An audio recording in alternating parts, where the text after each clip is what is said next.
એ ભાऊ આજે તો ધનતેરસ થઈ ગઈ, તું શું બનાવે છે? આજે હું બનાવું છું રીંગણાનો ઓરો વઘારેલો અને રોટલી. અરે યાર, તહેવાર આવ્યા, કઈક નવું નવું બનાવો. આજ તમે રીંગણાનો ઓરો બનાવો છો તો કાલ થઈ જાય કાળી ચૌદશ. કાળી ચૌદશ નથી નિવેદ હોય, દિવાળીની લાપસી હોય, તો તહેવાર ઉપર કઈક નવું નવું બનાવો. એટલે નવીન તો કાલ નવીનમાં આપણે નિવેદ ખાશું. તે પછી આપણે લાપસી ખાશું દિવાળીની.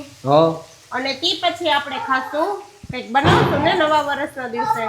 નવા વર્ષનું શું નક્કી કરવાનું? નવા વર્ષે આપને ખબર જ છે કે ઊંધિયું બનાવવાનું હોય. કોણ બનાવે છે ઊંધિયું? તું બનાવે. કેમ? હું શેની બનાવી દઉં? આખો દિવસ ગામમાં બધાને જય શ્રી કૃષ્ણ ને એવું કરવા જવું હોય, હગાવાલાને નવા વર્ષે બધાને મળવી, પછી માતાજીના દર્શન કરવા જવું, આંબા બાપાએ દર્શન કરવા જવું આપણે વડે, તો અમારે હું આખો દી રખડવાનું ને ઘરનું રાંધવાનું અમારે ને અમારે.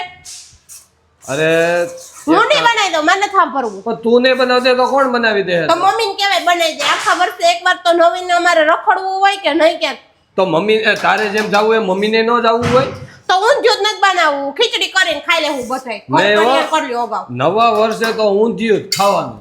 ઓકે, તારે જે શાકભાજી અત્યારથી લેવું હોય એ લઈ લેજે, બાકી બનાવવાનું તો ઊંધિયું જ છે. ઊંધિયું તો આજે નહીં બને ને કાલે નહીં બને, હું તો નહીં જ બનાવી દઉં. તો કોણ બનાવી દે? તમારે બનાવવું હોય તો બનાવો, નકર કાઈ નહીં. તમે લાખ રૂપિયા દેહો તો ઊંધિયું તો આજ નહીં જ બને. આજ હું નવા વર્ષને દી. તો એક કામ કર, તું મને 50,000 જ દે ખાલી. હા, 50,000 દે તો મને લાખ દેતી હોય ને તું, તો મારે ઊંધિયું નથી ખાવું. તું મને ખાલી 50,000 દે. હું કાઈ દેવાની નથી ને તમને દેવાની સૌ. નવા વર્ષને દી તૈયાર રાંધેલી ખીચડી ઈ ખાઈ લેવાની છે. એક કામ કર, તાર નો બનાવી દેવું હોય ને તો કાઈ નહીં, મારે તારી કઈ ગરજ નથી. ઓકે, હું લઈ આવે ખીરસરાથી ઊંધિયું. હા ને, ખીરસરા બા બેઠા ને તમને ભરી દે. મારે વિશાલ આવ્યો તો લઈ ખીરસરાથી ટિફિન ભર દો ઊંધિયાનું. અરે ખીરસરામાં શક્તિ વિજય વાળા રહ્યા ને, રાજનભાઈ ભાખોતરા, ઈવડા ઈ ઊંધિયું બનાવે એટલે તમે આંગળા સાટતા રહી જાવ એવું ઊંધિયું બનાવે. ઈ તો હમણાં આપણે ઓલું ઘટ્યું તો ઈ જ ને ઊંધિયું. અરે ગઈ દિવાળીએ નહીં, તું વાત કરી ને નવા વર્ષે 300 કિલો એને ઊંધિયું વેચ્યું હતું. 300 થી 350 કિલો વેચે ને બહુ ફેમસ છે ઈ ઊંધિયું લઈ દેહો. અને બહાર ગામ વાળો ખીરસરા વાળાને તો મળી જ જાય, પણ બહાર ગામ વાળાને જો જોતું હોય ને તો ફોન ઉપર ઓર્ડર લખાવવો પડે. ઈ તો મને ખબર, પોરે ભાગમાં નહોતો ને પછી મારે પોર રાંધીને બનાવીને ખવડાવવું પડ્યું હતું. એટલે ઓણ તમે જો લઈ આવવાના હોય તો અગાઉ ઓર્ડર લખી દો, નકર હું તો ખીચડી ખવડાવીશ. અને હા, એને પાછું બીજું ચાલુ કર્યું, હું તને કહી દઉં. નાયલોન ખમણ. ઈ કેદી વરી દે હે? ભાઈબીજ ના દિવસે. ભાઈબીજ ના દિવસે નાયલોન ખમણ? હા, ભાઈબીજ ના દિવસે નાયલોન ખમણ. ઈ તે તમારા પાછા ઓર્ડર ઉપર લખાવાના છે. એનું કારણ છે બનાવતા જઈશે ને, કારણ કે એની પાસે ટેસ્ટફુલ વસ્તુ જોઈ. એક વખત તમે ચાખી જાવ ને એટલે દર વર્ષે એની પાસે ખબર પડે ને કે ખીરસરામાં ઊંધિયું બનાવે એમ છે, એટલે ત્યાં બધા માણા પડાપડી જ થાય ને. અગાઉ ઓર્ડર લખાવી દીધા હોય ને તો ઘણાને તો બિચારાઓને ટોકન પાછા આપી દેવા પડે છે. પણ તો શું કરવાનું, જો વિશાલ લેવા ગયા હોય એટલે અમારે ઘરે 5 મહેમાન વધી ગયા નવા વર્ષને, એટલે અમે કિલો એક ઊંધિયું લખાવ્યું તો અમારે 3 હાથ, તો અમે 2 કિલો લઈ આવવાના છીએ અમારા ટોકનમાં. આવી માથાકૂટ. અરે ગયા વર્ષે તો ત્યાં પડાપડી થઈ હતી. ક્યાંથી માણસો ગયા ખબર? ક્યાંથી? જેતપુર તાલુકામાંથી.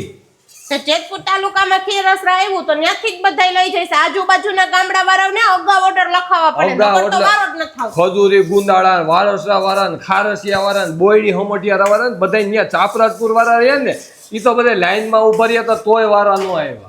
ઈ તો વાત છે, તમારે સારું ખાવું હોય તો અગાઉ લખાવવું જ પડે. પણ એમ નહીં, લખાવા હાટું તમારી પાસે પેલા કઈ ધમધડો ન હોય. ઊંધિયું બનાવવું છે તમારે ઘેરે, તમારા પાસે કઈ છે પેલા એની જેમ ઓર્ડર લખાવો છે તમારે પાસે છે પેલા કઈ નંબર બંબર ઈ ભાઈના? અરે તારે નંબર જોતા હોય તો હું આપે, અને આપણો વિડીયો જે કોઈ મિત્ર જોવે એને નંબર જોતા હોય તો હું ડિસ્પ્લે ઉપર નામ, નંબર ને બધું આપી દઉં. તમને ભલે અત્યારથી ઓર્ડર લખાવી દે. હા, માથાકૂટ ગઈ નવા વર્ષને દી ઢીંટા. આપણે તો નવરા થઈ જશે મિત્રો, કેમ કે આપણે ઊંધિયું લખાવી જ દેવાના છીએ અને બહુ સ્વાદિષ્ટ ફૂલ ઊંધિયું આવે છે. તમારે કોઈને લખાવવું હોય તો પણ તમને કોન્ટેક્ટ નંબર ડિસ્પ્લે ઉપર આપી દેશું, એટલે તમારે સીધું ફોન કરીને લખાવી દેવાનું છે. અને આ વર્ષે ખાસ એક છે કે જેનું લખાવેલું હોય છે ને એને જ આપવામાં આવશે, કેમ કે પછી ઘટે છે એટલે. અને આમે બધો માલ સામાન કઈ રીતના લેવો એક જ દિવસનું એ લોકો આયોજન કરતા હોય છે દર વખતે, એ લોકોને અગાઉથી ખ્યાલ આવી જાય ને આપણું બુક હોય તો વધુ ઘટું આપણે ખાવું ને સારામાં સારું ઊંધિયું આપણે અને આ મળી પાછું જાય. ભાઈબીજનું પાછું નાયલોન ખમણનું ન ભૂલતા હો મારા વાલા મિત્રો. ઈ બુક કરાવી જ દેજો એટલે ભાઈબીજ નથી ભાઈયું ખાવા આવે ને તો આપણે તે દિવસે છે ને અલગથી બીજું રસોડું બીજું અડધું જ કરવું જોઈએ, અડધું તો ઈ થઈ જાય.